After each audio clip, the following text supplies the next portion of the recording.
As redes sociais estão corroendo as democracias? Estão, muito provavelmente. Regular a internet é necessário? Olha, eu tenho cá minhas dúvidas. A educação virou marketing? Há muito tempo. A saúde mental piorou com as redes sociais? Provavelmente sim.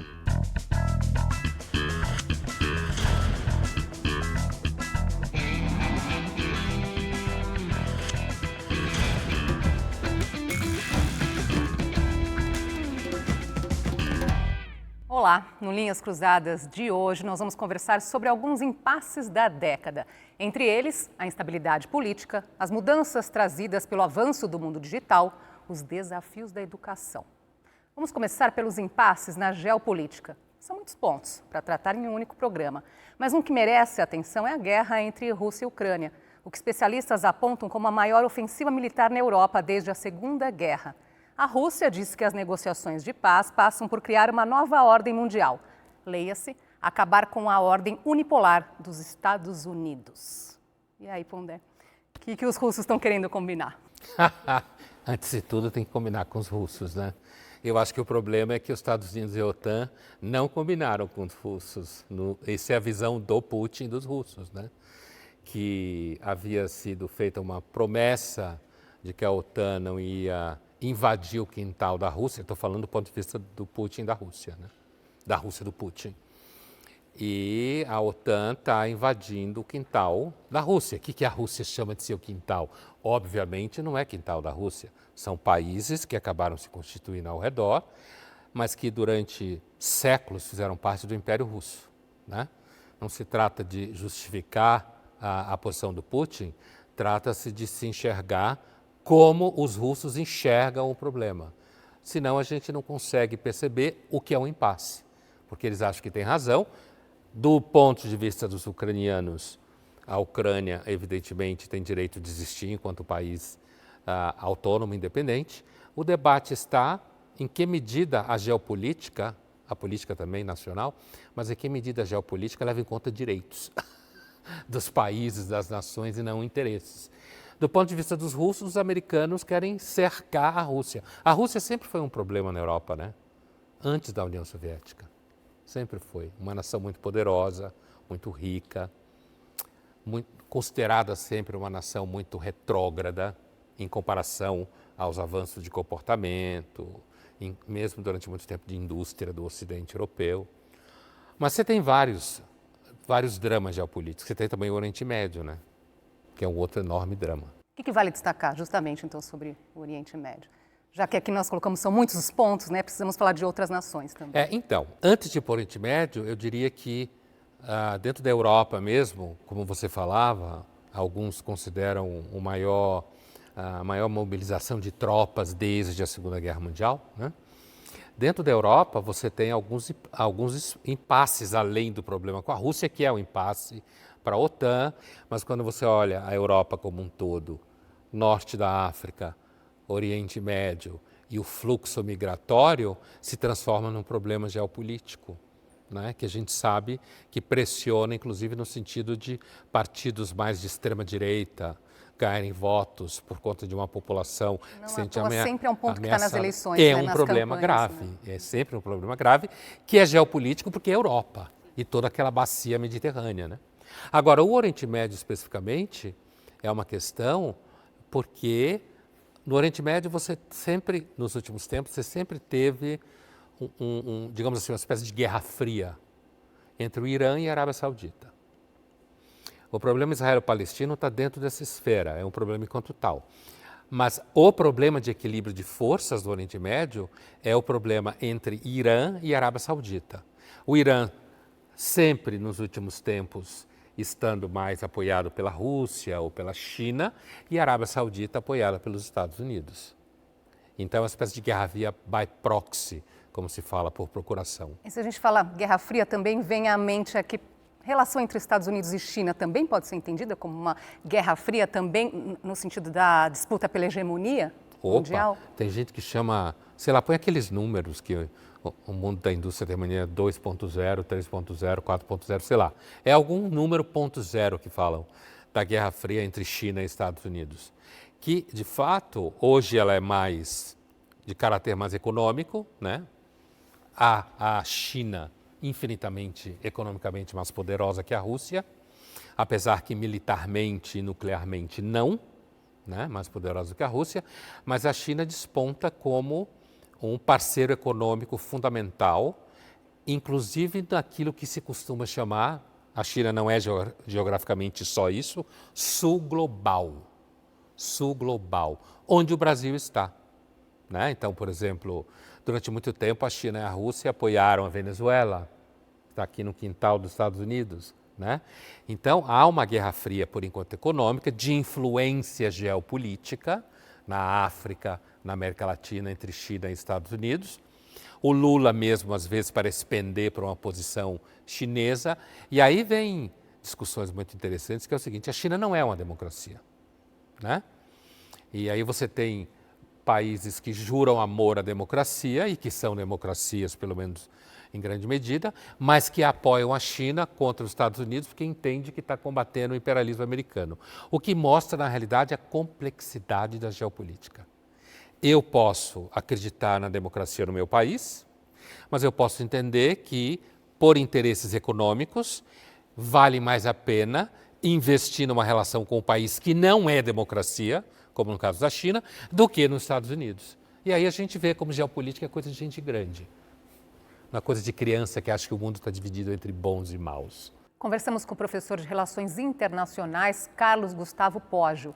Ele falou sobre as consequências da polarização política. Esse é um fenômeno que causa problemas muito sérios para essas sociedades, né? Porque na medida em que a questão política, né, a identificação política com um partido ou com uma determinada política, ela passa a ser um elemento central da identidade da pessoa. Né? Ou seja, se antigamente a questão da identidade era relacionada à ideia de religião, por exemplo, né? Pessoas que compartilham a mesma religião, ou mesmo a ideia de nacionalidade, família, né? Uma série de grupos em que as pessoas elas têm as suas lealdades, as suas identidades. Né? Hoje a política ela vai substituindo muito dessas lealdades, em certa medida até mesmo substituindo e imitando em grande parte a religião, né? Quer dizer, a gente de alguma forma assiste hoje um processo de sacralização da política, em que a política passa a ser a nova religião e passa a incorporar discursos característicos das religiões. Né? Você tem um Messias, você tem um Salvador, você tem a ideia de que a sua moral é melhor do que a moral de quem professa outra religião, ou de que é outro partido, ou que tem outra ideologia política. Né? A democracia funciona muito pela construção de consenso em torno de ideias. E esses consensos ficam cada vez mais difíceis de serem construídos numa sociedade que é hiperpolarizada, né? Uma sociedade que enxerga uma outra ideologia, um outro partido, não como alguém que pensa diferente, que tem propostas diferentes, mas como um inimigo, né? Que muitas vezes deve ser eliminado. Então não é necessário reforçar o quanto isso é ruim, o quanto isso é deletério para as democracias do mundo, porque isso acaba fazendo com que não se consiga evoluir em políticas importantes, que não se consiga evoluir em debates importantes. A polarização é uma forma de degeneração da arte política, né? Porque eu lembro, por exemplo, o presidente da França, Macron, ele sempre usou uma expressão ele se referia a ele, a posição dele, ao partido dele, como extremo centro, né? Como uma espécie assim de analogia e ironia ao mesmo tempo com os extremos de direita e esquerda na França, no sentido de que é necessário se investir no centro. O problema é que, por exemplo, aqui no Brasil a gente chama centro de centrão. Então, a ideia de que o centro político é aquele que está ali fazendo negociata, que nunca está interessado em questões ideológicas muito importantes. Está do lado de quem está no poder. Está né? do lado, que é o que a gente pensa com relação ao centrão, que nunca se vende, você aluga, toda aquela história que se fala por aí. Mas a verdade é que a arte da política, enquanto tal, quando ele fala evolução de questões concretas, depende desse tipo de jogo. E uma das características da polarização é que ela é profundamente infantil. É uma relação com a política infantil. E que é assim, olha, o meu grupo, ele detém a absoluta verdade política. Nós vamos salvar o Brasil. O outro grupo, nós detemos a verdade política, nós vamos salvar o Brasil. Então, quando você olha de fora e aplica um pouco de psicologia da política, você percebe que a polarização fabrica adultos infantis. O que o Pódio fala é que a polarização política, ela, e não tem nenhum sinal que ela vai melhorar, né? Ela atrapalha a negociação política entre adultos. Ou seja, saber que a política, um bom acordo em política, empresários diriam que não só em política, mas estou falando de política, um bom acordo em política é um acordo em que ninguém fica feliz, certo? Mas você consegue entrar no acordo. Hoje as pessoas parecem estar sempre com uma pedra na mão. Que tipo de comportamento não deveria mais caber em pleno século XXI? Eu não sei, o século XXI me parece que em alguns elementos é mais regressivo que o século XX, né? Mas deixando isso de lado, já que você usou a metáfora da pedra na mão, a gente podia já ter aprendido um pouco com aquela antiga cena do Evangelho, vamos à pregação agora, né? Em que os caras trazem uma adúltera, né? E falam para Jesus, joga pedra nela e tal, né? Todo mundo conhece essa história. Tem gente que confunde, acha que é Maria Madalena, não tem nada a ver com Maria Madalena. E aí Jesus fala, quem te for puro de pecado que atira a primeira pedra. Talvez, levando-se em conta que ele passou por aqui há 2000 anos e tem tanto cristão no Brasil, né? Talvez pudesse se aprender esse tipo de coisa, não ficasse jogando pedra o tempo inteiro, só jogando pedra, né? Talvez isso. Olha que lição antiga. E no próximo bloco, o impacto das redes sociais nas instituições. A gente volta já.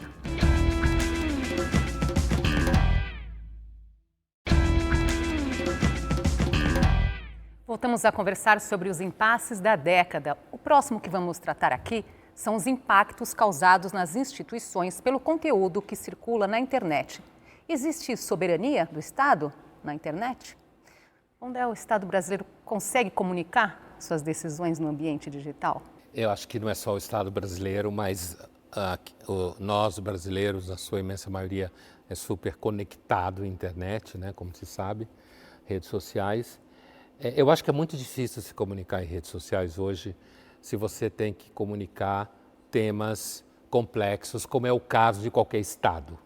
Né? Qualquer governo, não só o Estado, mas o governo que está por hora no poder do Estado, que esteja querendo comunicar questões sérias, complexas, tem dificuldade de fazê-lo em redes sociais. Porque, como a gente via no primeiro bloco, as redes sociais têm vocação infantil. Ela tem vocação à multidão, tem vocação a, como se fala quando na época do Freud, do Canetti, se discutia a massa, no sentido de um monte de gente junta, fazendo coisas, né? Juntas e quebrando coisas, xingando, tal, toda aquela discussão ao redor da massa. E aí um Estado, no caso brasileiro, que queira atravessar esse monte de barulho para tentar se comunicar, não vai conseguir. E o que normalmente acontece com os estados hoje é que eles acabam entrando na dança, né? Principalmente quando é eleição. Eles vão falar essa língua para conseguir eleger seus candidatos. No caso do Estado, especificamente, as redes sociais elas têm uma vocação natural à erosão institucional, né? E essa erosão aparece, às vezes, até a revelia do que um agente público parece ter consciência disso. Então, toda vez que alguém, vou dar exemplos aqui que aconteceram ou próximos, toda vez que alguém filma uma figura pública num lugar, por exemplo, você filma um encontro entre ministros do STF e grandes empresários, né? E aí isso é jogado na rede, né? Em tese, por que ministros do STF não podem encontrar com empresários, né? Inclusive, recentemente, o presidente do STF falou que isso fazia parte do preconceito brasileiro contra o mercado, né? Agora, ao mesmo tempo que isso é verdade, ao mesmo tempo, do ponto de vista da imagem, do espetáculo, quando você vê figuras de altíssimo poder público, né? E político também não devia ser, mas aqui em cima, se encontrando com figuras de altíssimo poder econômico, a maior parte da humanidade, que é mortal e não tem poder nenhum, olha e diz, isso é erosão. Mas alguém que tem tanto poder assim não é um cidadão comum, certo? Uma pessoa comum já sente erosão da sua credibilidade profissional, por exemplo, dependendo do que ele faz em redes sociais. Toda empresa está preocupada com a marca por causa disso, né? Então agora imagina alguém que tem um poder gigantesco. Tamanho né? do estrago, né? É claro que os políticos, enquanto tal, que eles são eleitos, que não é o caso do Poder Judiciário, aqueles que são eleitos acabam tendo que entrar na dança com certeza, porque senão não consegue ter eleitor, não consegue conquistar mais público. E o público quer saber coisas da vida privada, tem interesse, né? O público é muito louco. E aí no meio disso tudo fica a batalha aí entre o que é fato e o que é fake. Como colocar um pouco de ordem nessa que parece uma terra de ninguém? Essa distinção entre fato e fake, eu diria que talvez seja um dos maiores impasses do século XXI até então, e do século XXI pelo menos até a metade, né? E um dos maiores impasses porque as tentativas de regulação, que existem algumas mais bem-sucedidas do que outras, ainda engatinham, porque a própria tecnologia é difícil de você controlar. Você controla aqui, pode escapar por lá. Então, a minha impressão é que até agora é só uma derrota humilhante diante disso. E principalmente, Andresa, porque eu entendo que muitas pessoas abraçam a causa do fake, principalmente em períodos eleitorais se abraça a causa do fake, seja qual for o seu partido, a sua ideologia. Tem instituições que também abraçam a causa do fake. Então, no final das contas, o fato às vezes fica órfão. E sobre esse assunto, ouvimos os depoimentos do ex-ministro Francisco Rezec e do cientista político Cláudio Couto. As redes sociais mudaram intensamente as nossas práticas, o nosso modo de obter informações. Um dos grandes pensadores contemporâneos, o escritor italiano Umberto Eco, disse que o problema mais grave da internet era ter dado voz aos idiotas. A coisa pode ser vista de um modo um pouco mais completo. A internet deu voz a todos nós. E não há dúvida de que uma parcela pequena, espero, da raça humana é constituída de idiotas.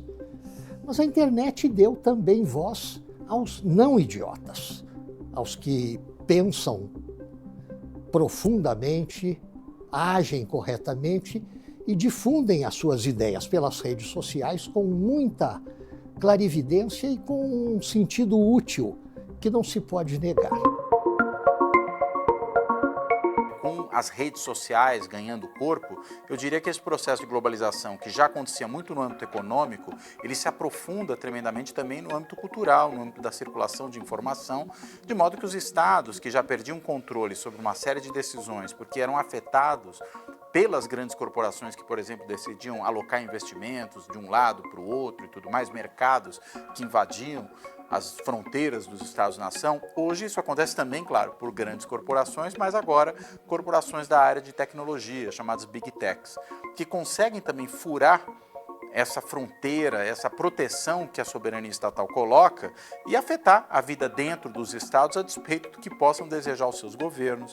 E você pode ter a utilização desse espaço de liberdade, dessa facilidade, para muitas vezes implementar certas ações que vão solapar a vida interna desses estados, seja economicamente, seja, por exemplo, politicamente, né, interferindo em processos eleitorais. As instituições, em geral, são mais vulneráveis neste momento à crítica popular.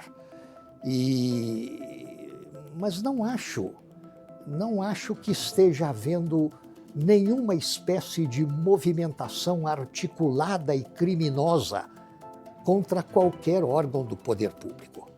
As pessoas exercem o seu direito de crítica, para isso vivemos numa democracia. Aquilo que elas deveriam monitorar e coibir é muitas vezes percebido como aquilo que vai gerar mais engajamento e a partir daí, né, mais lucros, mais ganhos, elas preferem não coibir, simplesmente dizer que não tem como monitorar tudo mesmo havendo a possibilidade de monitorar, ou alegando até uma questão de respeito à liberdade de expressão das pessoas, sendo que, na verdade, você está muitas vezes indo além da liberdade de expressão, porque incitação ao crime, combinação de crime por meio de rede social é muito mais do que liberdade de expressão. O respeito pelo STF era bem maior do que é hoje, isso é fora de dúvida.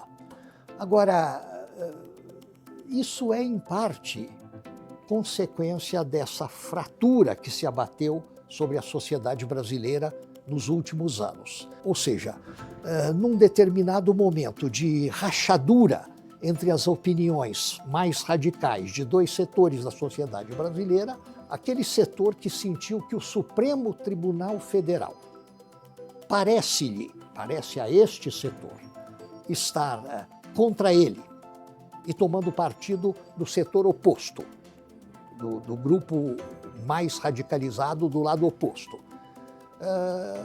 Aí a crítica feroz, venenosa, vulgar às vezes, desses descontentes, era algo de se esperar. E eu creio que as cabeças mais lúcidas do próprio Supremo Tribunal Federal têm perfeita consciência disso.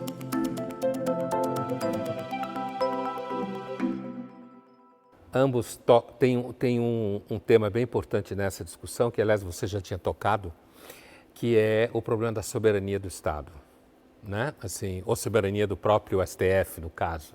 Quando ele disse que o STF já teve mais, ele falou respeito, alguma coisa assim. Respeito. Do que, né? Respeito mesmo, né? E eu acho que parte disso se dá, inclusive, pela exposição que o STF teve nos últimos anos. Eu diria, grosso modo, desde o mensalão começou a crescer essa exposição. E depois, por conta de que o STF teve que fazer um certo trabalho de fiel da balança e cuidar um tanto das instituições em jogo, né? E isso acabou também, de novo, expondo e levando o STF a uma condição de telhado de vidro, como ele mesmo falou, por grupos que ficaram ou são descontentes com relação a resultados eleitorais e tal. Mas eu entendo que tem dentro disso, como o Couto fala, quer dizer, há ali um problema nas redes sociais, que é você coíbe, mas quem deve coibir não coíbe, porque certas formas de engajamento gera lucro, gera resultado. Também, às vezes, quando você coíbe, a fronteira entre coibir, porque você acha que deve coibir, ou coibir porque é contra o seu grupo, e se você está no poder, você pode coibir e ferir liberdade de expressão mesmo. Mas o Estado, enquanto tal, Andrés, eu acho que o grande temor do Estado é que ele perca a soberania sobre a população. Ou seja, o que significa perder a soberania? Perder poder. Que essas plataformas, as pessoas através das plataformas, elas tenham mais acesso à população do que o próprio Estado. E nesse movimento contamine a forma como a população recebe o poder do Estado.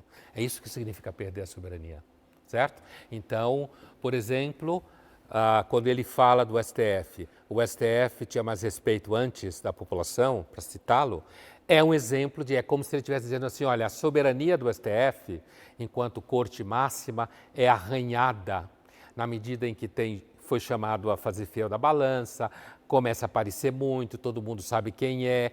E o que significa isso? Significa que a população começa a desconfiar das decisões. E aí se começa a vazar conteúdos do STF para as redes sociais e para a imprensa, que tem a obrigação de publicar tudo, seja lá quem for que seja ferido por isso, isso acaba somando a erosão da instituição. E aí põe em dúvida a soberania. O que é típico das redes sociais, André, dizer assim, hoje o rei está nu o tempo inteiro. Não interessa quem é o rei. Ele está nu o tempo inteiro. As redes sociais tiram a roupa de todo mundo. E no próximo bloco, os desafios da educação. Não saia daí.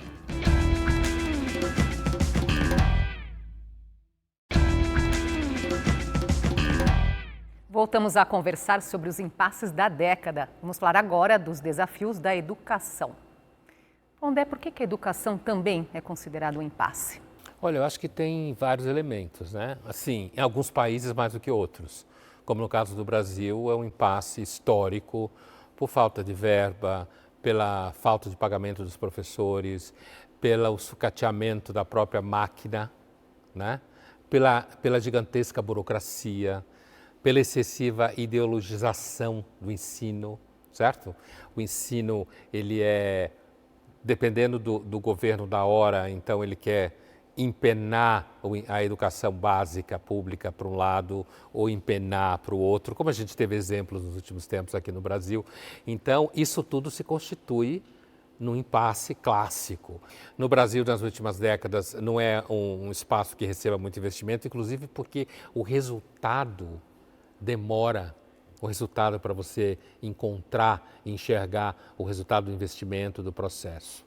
Acho que há uma certa delinquência por parte dos líderes no Brasil, né? Políticos em geral, independente de qual é o partido político. Agora, além dessa questão, a educação ela sofre no século XXI, primeiro porque são transformações muito rápidas que a gente está passando na sociedade, né? E só para pegar o que a gente falava antes, todo o impacto das tecnologias da informação e do conteúdo em circulação já é um desafio gigantesco para a educação, porque a educação sempre parece lenta em relação a isso. A sedução que os pais e muitas vezes os professores e os gestores da educação têm por modas de comportamento, modas ideológicas, modas tecnológicas. A educação ela tem sido muito frágil, teoricamente, como produção de teoria sólida, né? E tem outro problema, claro, principalmente quando você fala em educação do meio para cima, da classe social para cima, é a queda contínua do número de alunos e de crianças, que joga as escolas privadas numa corrida de marketing gigantesco. Agora, educação e escolarização são conceitos diferentes, né? De forma geral, as famílias entendem qual é o seu papel e qual é o papel da escola?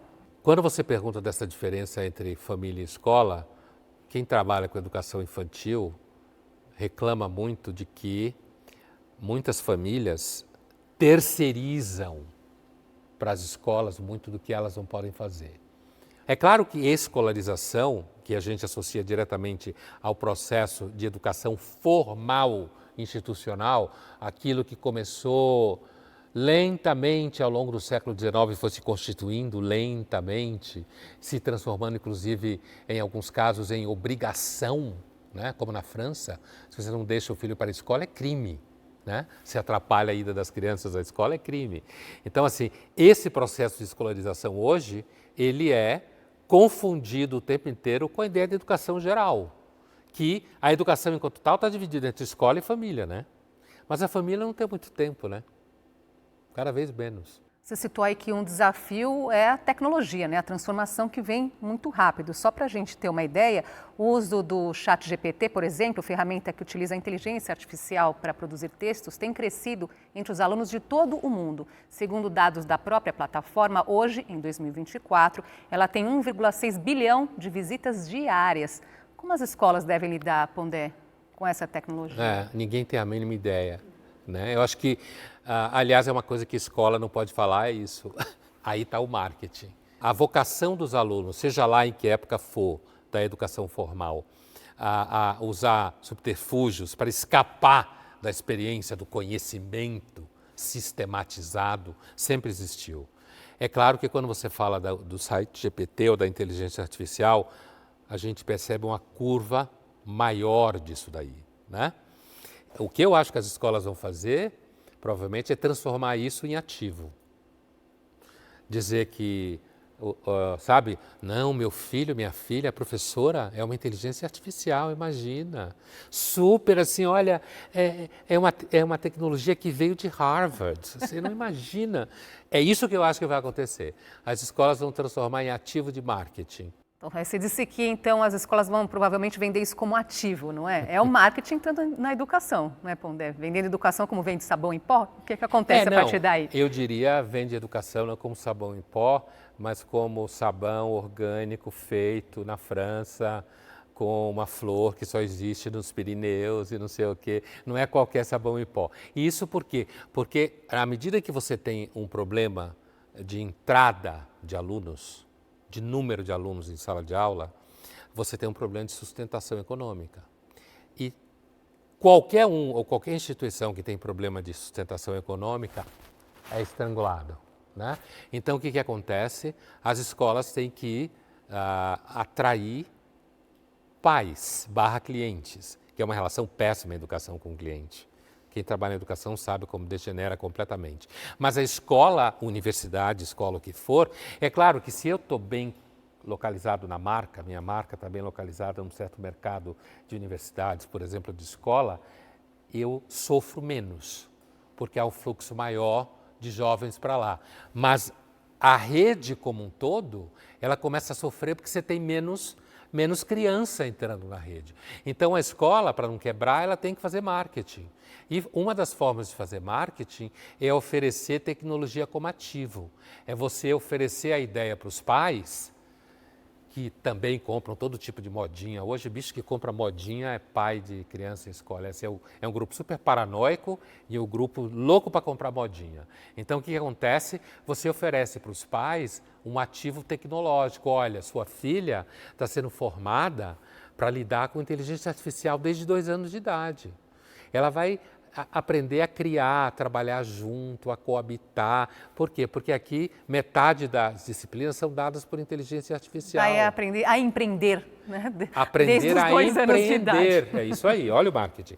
Aprender a empreender e, para isso, estar em dia com todo tipo de tecnologia que existe.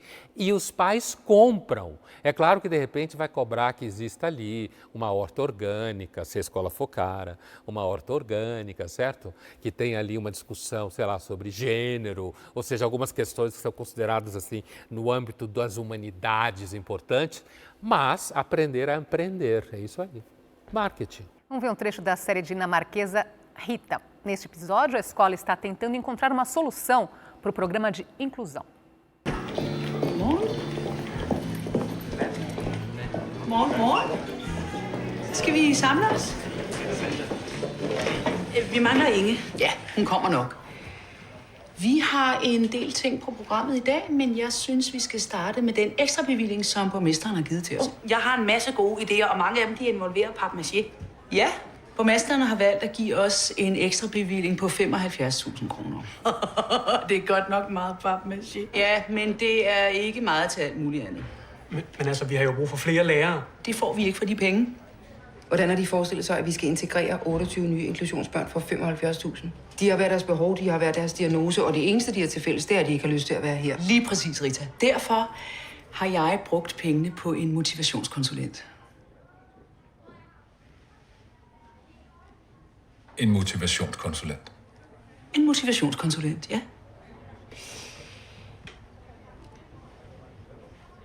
Det ser allerede ud til at virke. Jamen, det er jo ikke til os. Altså, det er jo til børnene. Primært til inklusionsbørnene.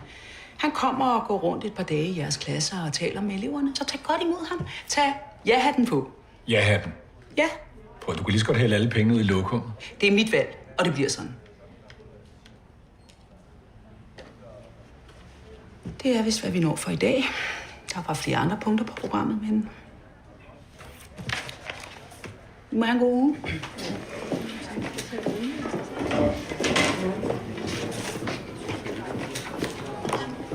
Como queríamos demonstrar.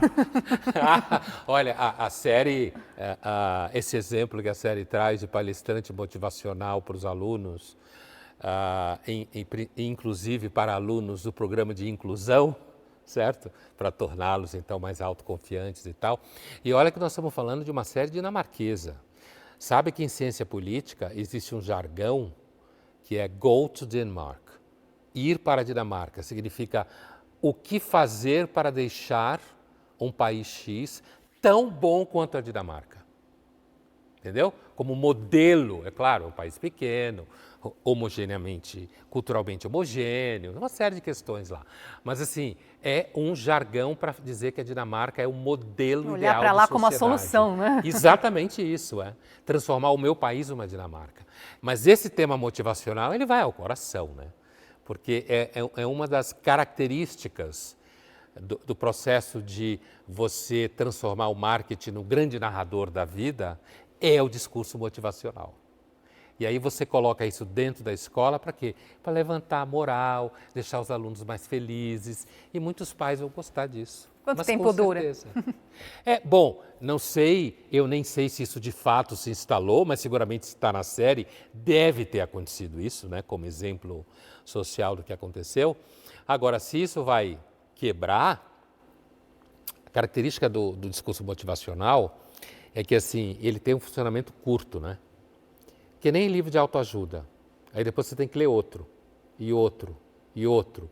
Então, o discurso motivacional A aparece hoje, depois ele perde força, aí aparece o A1, aí depois aparece o A2, aí aparece alguém diferente fazendo o A3, aí aparece alguém dizendo que esse A é o A5000, que saltou, é melhor do que todos. Por quê? Porque o impulso motivacional é simplificar a vida. Qual princípio da educação jamais deveria ser perdido? A ideia de que a educação deve formar você para você aprender a lidar com a humanidade que está em você e todos nós.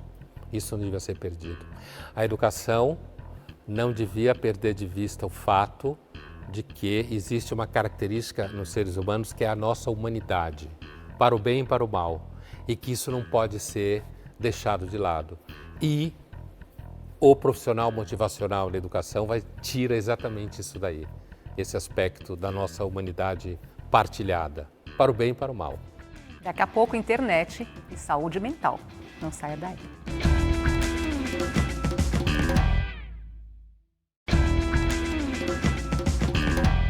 Voltamos a conversar sobre os impasses da década.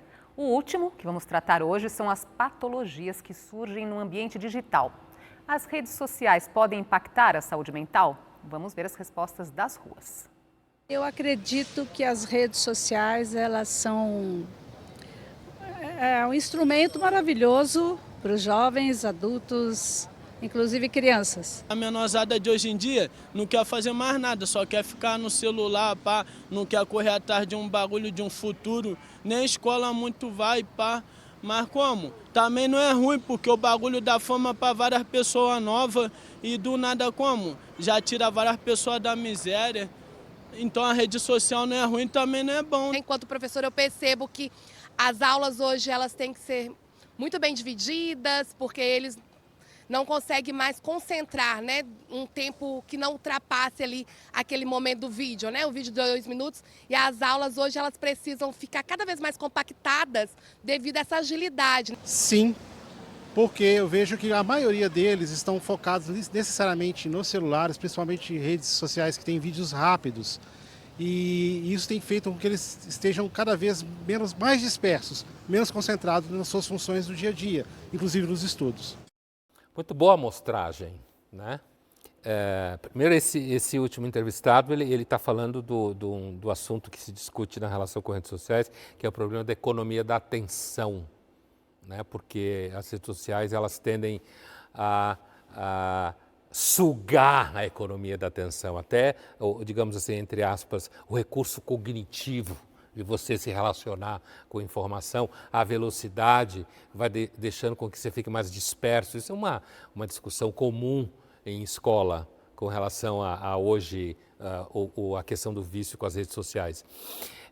Eu acho que a amostragem, aquela penúltima entrevistada também falou uma coisa muito interessante que vai na mesma linha do tema da economia da atenção cognitiva, que é o fato de que as aulas e a passagem de conteúdo, os alunos estão acostumados com conteúdos muito rápidos, então se você estende demais uma continuidade de pensamento, você já está meio que forçando a barra, porque ele está estimulado o tempo inteiro a conteúdos muito rápidos, né?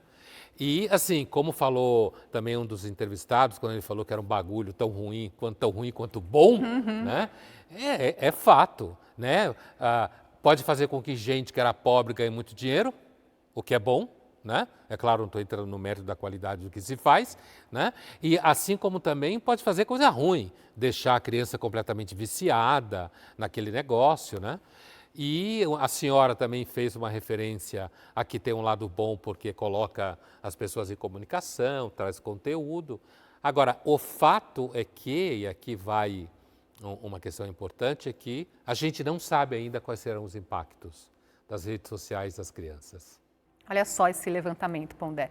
O jornal Folha de São Paulo analisou dados do SUS entre 2013 e 2023 e concluiu que pela primeira vez na história os registros de ansiedade nos jovens superaram os registros de adultos.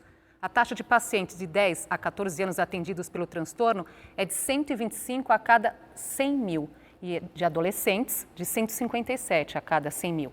Entre as explicações para esse aumento está justamente o uso excessivo de celulares e jogos. Então, podemos dizer que essa tecnologia está criando aí uma geração de ansiosos? Aparentemente sim, apesar de que eu acho que a analogia que faz aquele psicólogo americano Jonathan Haidt, certo? Que trata inclusive desse assunto no seu último livro, Geração Ansiosa, eu acho muito interessante quando ele faz a analogia com o uso do tabaco, sabe? Que assim, quando você pensa que nos anos 30, 40 e 50 se fumava cigarro, inclusive era considerado charmoso, lindo, sexy, né?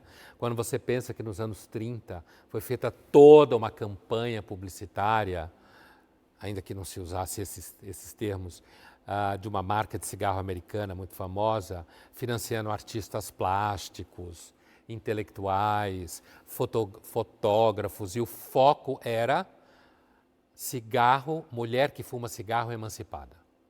Esse era o foco da campanha, né? Então, fotografia de mulheres famosas fumando cigarro para estimular o consumo de cigarro como uma coisa que era considerada progressista na época, certo? Quando você olha para trás isso hoje, você diz, né? A questão é, será que daqui 20, 30 anos, essa é uma suspeita não só do Jonathan Haidt, né? Será que daqui 20, 30 anos a gente vai olhar para essas gerações completamente enterradas em redes sociais e dizer, olha só o que era, e a gente naquela época as pessoas achavam lindo, maravilhoso, ficar com o celular na mão o tempo inteiro. Citou então, né, o Jonathan Haidt. Vamos ver uma entrevista que ele deu ao programa The Daily. Ele fala do vício de meninos, especificamente, em jogos durante a noite, sabe? E que isso, na realidade, produz uma sociabilidade solitária, e que isso facilita, ele é psicólogo social, né? Facilita a depressão, ansiedade, dificuldade de relacionamento. Ele está falando nessa entrevista, uma coisa que ele fala nesse livro, que é a troca do tempo de brincar, como ele fala, playtime, ele fala o tempo de brincar, com o tempo de tela. Ao invés de você estar, ele fala, a criança precisa pegar, tocar, abraçar, inclusive brigar também, como tem gente que acha que não precisa mais, mas também precisa na escola, né? E ter contato com a natureza, não, fica o tempo inteiro com a tela na mão. E isso é isso que a gente via quando falava com os entrevistados. Quer dizer, o que isso causa? Isso causa perda cognitiva, causa sofrimento afetivo, né? E é disso que ele está falando na entrevista. Quer dizer, a questão é, ele inclusive andou levantando uma campanha para que nos Estados Unidos tivesse uma lei federal, que nos Estados Unidos é difícil lei federal, né? Que tivesse uma lei federal que proibisse crianças, adolescentes abaixo de 16 anos ter acesso a celulares, né? Mas o dinheiro que tem nisso, em celular, em redes sociais. Agora, uma outra coisa interessante que ele diz é que a superproteção dos pais no meio offline, aliada à total liberdade no mundo online, estaria contribuindo justamente para formar essa geração ansiosa que a gente falou aqui, dizendo o seguinte, que o mundo fora das telas é cheio de regras e nas telas pode tudo. Então, que jovem é esse aqui que lida com esses dois mundos, né? Dá tilt nesse jovem aí. A ideia de que no online ele pode ser completamente rebelde, fazer tudo o que ele quiser, não tem regra nenhuma, porque é difícil, inclusive, você controlar. Os pais hoje consideram o mundo um lugar, o mundo real, offline, digamos assim, extremamente perigoso, né? De fato, o mundo está mais complexo do que era, sei lá, 50 anos atrás, grosso modo, mas extremamente perigoso, então o que é controlar? O online também é perigoso, mas você tem uma ideia de como seria mais seguro, porque na realidade é só no celular, né? O que é uma bobagem, porque o mundo online, ele está ligado ao mundo real, né? Não dá nem para separar um do outro. Vamos ver o trecho de um episódio da série Black Mirror. A mãe coloca um dispositivo de monitoramento na filha para controlar absolutamente tudo o que a menina acessa. This is your parental hub. I'm just pairing it with Sarah's implant. Okay, we're all set. So, this is Sarah's current location, which is here, of course. Look at that. Now, if she ever goes missing, all you have to do is tap here, enter your PIN, and law enforcement is automatically notified. These are her vitals. Healthy heartbeat. Oh, I see her iron levels are a little low. How is she eating? Man, she's picky. She hates green, so... You might want to think about nutritional supplements. Okay. Now, tap this icon here to relay her optic feed. This is what she's seeing now? That's right. Whoa. That's amazing. Mommy, it's funny. And there are parental controls you can apply to that. Controls? Content limitations.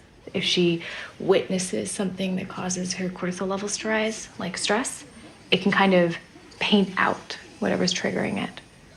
Let me show you. Okay. Ooh. It's okay. Look.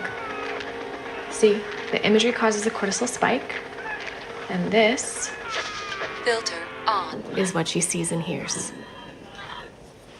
Whoa, okay. Yeah, I'm not sure that we'll... It's all optional. É um dos melhores episódios de todas as temporadas de Black Mirror. Tem tudo a ver com o que a gente está falando, né? E vai dar muito ruim. Com a menina, quando ela vira adolescente, começa a viver uma vida de menina adolescente e tal.